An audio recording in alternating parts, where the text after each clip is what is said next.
মোৰ নাম নজৰুল ৰহমান চাই আছে নজৰুল এমডি টেকনিকেল চেনেলত প্ৰিয় বন্ধু বান্ধৱীসকল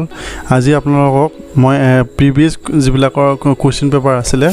টেটৰ যিটো 2009 যিটো কুৱেশ্যন পেপাৰ উইথ আনসাৰ আছিলে হেতু মই ডিসকাস কৰিম এটো আপোনাৰ পেপাৰ 1 যিটো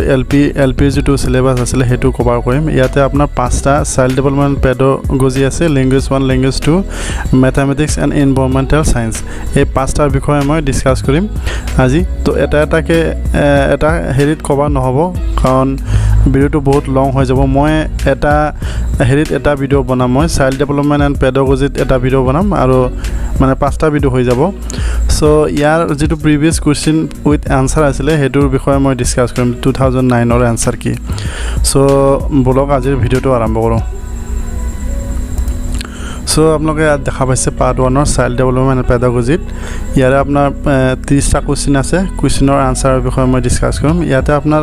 ফাৰ্স্ট কোৱেশ্চনটো ইয়াত চাব পাৰে তলৰ কোনটোৰ বাবে ফলপ্ৰসূ শিক্ষাদান হয় এটোৰ আনসাৰটো হ'ব আপোনাৰ ডি শিক্ষাৰ দ্বাৰা উদ্দেশ্যভিত্তিক পাঠদান ডি টো হ'ব ইয়াৰ পিছত আপোনালোকে চাব পাৰে 2 নম্বৰ কোৱেশ্চনটো চাই লওঁ মই 2 নম্বৰ কোৱেশ্চনটো আছে তলত দিয়া কোনবোৰ গঠনমূলক মূল্যায়নৰ বৈশিষ্ট্য 2 নম্বৰটো হ'ব আপোনাৰ এ 2 নম্বৰ এ টো হ'ব শুদ্ধ আনসাৰ ই ইন্দ্ৰিয়মূলক আৰু প্ৰতিকাৰমূলক 2 নম্বৰ আমি 4 নম্বৰত যাওঁ 4 নম্বৰত সামগ্ৰিক অৰ্থত ব্যতিক্ৰমী শিশু মানে এটো শুদ্ধ আনসাৰটো হ'ব আপোনাৰ ডি আপোনাৰ প্ৰতিভাবান বুদ্ধিমান অনগ্ৰহ মানসিকভাৱে বাধাগ্ৰস্ত শিশু ইয়াৰ পিছত 5 নম্বৰ কোৱেশ্চনৰ হেৰিটো হ'ব তলত দিয়া কোনবোৰ ছাত্ৰ-ছাত্ৰীৰ সাফল্য অভিৰোচনৰ মূল উপাদান 5 নম্বৰ কোৱেশ্চনৰ আনসাৰটো হ'ব আনসাৰ সি ঘৰৰ পৰিৱেশ বিদ্যালয়ৰ পৰিৱেশ আৰু সামাজিক পৰিৱেশ 6 নম্বৰ কোৱেশ্চনৰ হেৰিটো হ'ব শিশুৰ মাজত সৃজনশীলতাৰ বিকাশৰ কৌশলসমূহ অন্তৰ্গত কৰে 6 ৰ হেৰিটো হ'ব ডি উপৰোক্ত সকল ডি নম্বৰ হ'ব শুদ্ধ আনসাৰ ইয়াৰ পিছত 7 নম্বৰ কোৱেশ্চনৰ আনসাৰটো হ'ব তলৰ কোনটো অভিৰোচন প্ৰক্ৰিয়াৰ অংশ নহয় আনসাৰ ডি হ'ব বংশগতি ইয়াৰ পিছত আনসাৰ 8 নম্বৰত যাই আছো মই 8 নম্বৰত আছে বুদ্ধাংশ নিৰ্ণয়ৰ শুদ্ধ পদ্ধতিটো হ'ল 8 ৰ বি নম্বৰটো হ'ব শুদ্ধ আনসাৰ বি এটো IQ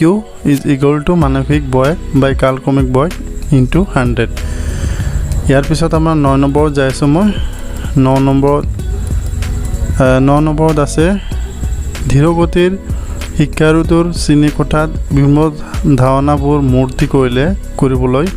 শিক্ষকৰ বাবে আটাইতকৈ ভাল পদ্ধতিটো হ'ল ইয়াৰে আপোনাৰ ডি টো হ'ল শুদ্ধ আনসাৰ প্ৰদৰ্শন পদ্ধতি ইয়াৰ 9 নম্বৰৰ ডি টো হ'ল শুদ্ধ আনসাৰ ইয়াৰ পিছত 10 নম্বৰ চাই লওঁ মই 10 নম্বৰত আছে শিক্ষক হিচাপে অপৰাধ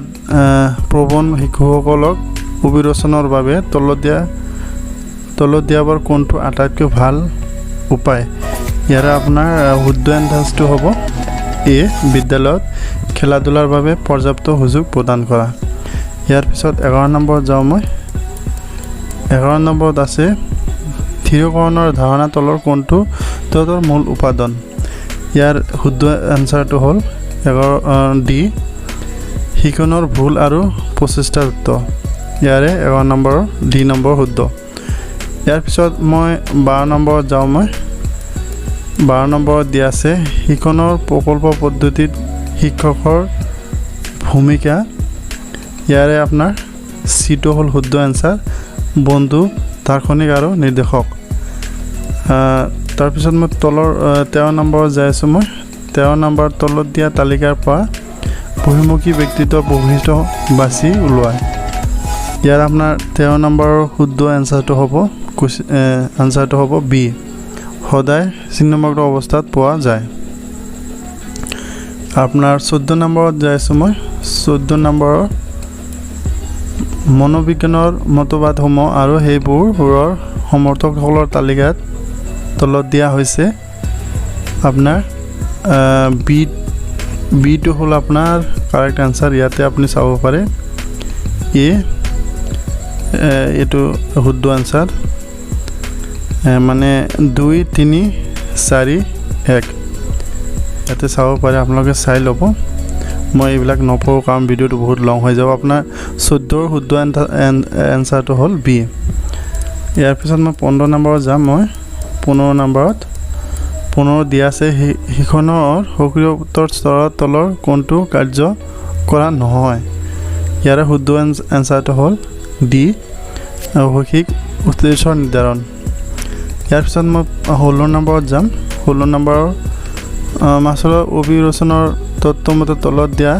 বোৰৰ ভিতৰত প্ৰয়োজন সমূহৰ শুদ্ধ ক্ৰম কোনটো হ'ব ইয়াৰ আপোনাৰ শুদ্ধ আনসাৰটো হ'ল বি জৈৱিকতাজনিত প্ৰয়োজন নিৰাপত্তাজনিত প্ৰয়োজন মৰম আৰু স্নেহজনিত প্ৰয়োজন সন্মানজনিত প্ৰয়োজন আৰু আত্ম বিষয়জনিত প্ৰয়োজন ইয়াৰ আপোনাৰ 16 নম্বৰৰ শুদ্ধ আনসাৰটো হ'ল বি তাৰপিছত 17 নম্বৰ যাইছোঁ মই 17 নম্বৰ যাইছোঁ 17 নম্বৰ চাব পাৰে আপোনাৰ যেতিয়া কোনো এক সমস্যা আটাইতকৈ বেছি সম্ভাব্য সমাধান থাকে তাৰ তেনেদৰে সম্ভাব্য সমাধান সৃষ্টি কৰিব পৰা চিন্তনক কি নামেৰে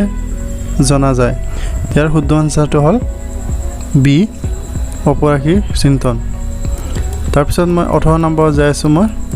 18 নম্বৰত দিয়া আছে শিকনৰ কোনটো ছাত্ৰ ছাত্ৰীক কেৱল নীৰৱতা হোৱাৰ পৰিৱৰ্তে জ্ঞানৰ আৱিষ্কাৰৰ বাবে সক্ৰিয় কৰাৰ ওপৰত গুৰুত্ব দিয়ে ইয়াৰ আপোনাৰ 18 নম্বৰৰ শুদ্ধ আনসাৰটো হ'ল ডি সূচনাত্মকবাদ ইয়াৰ পিছত তলত যাই আছোঁ মই 19 নম্বৰ কুৱেশ্যনত যাই আছোঁ মই 19 নম্বৰ কুৱেশ্যনত চাব পাৰে মানসিকভাৱে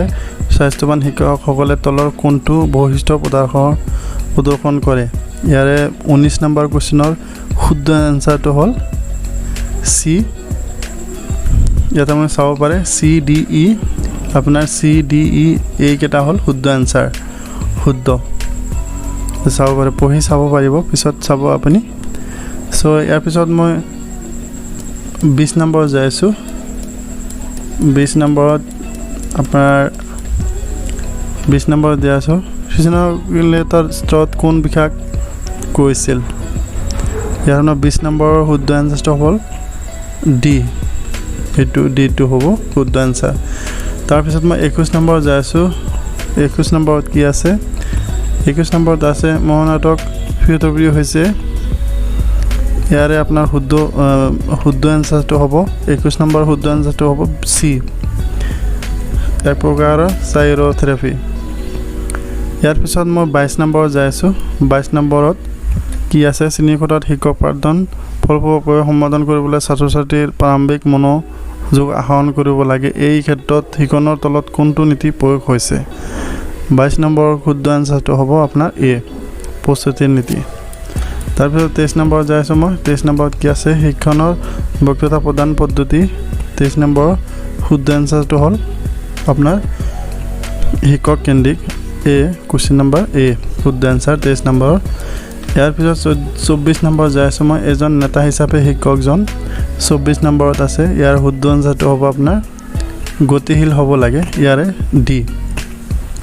24 নম্বৰত আনসাৰটো হ'ল ডি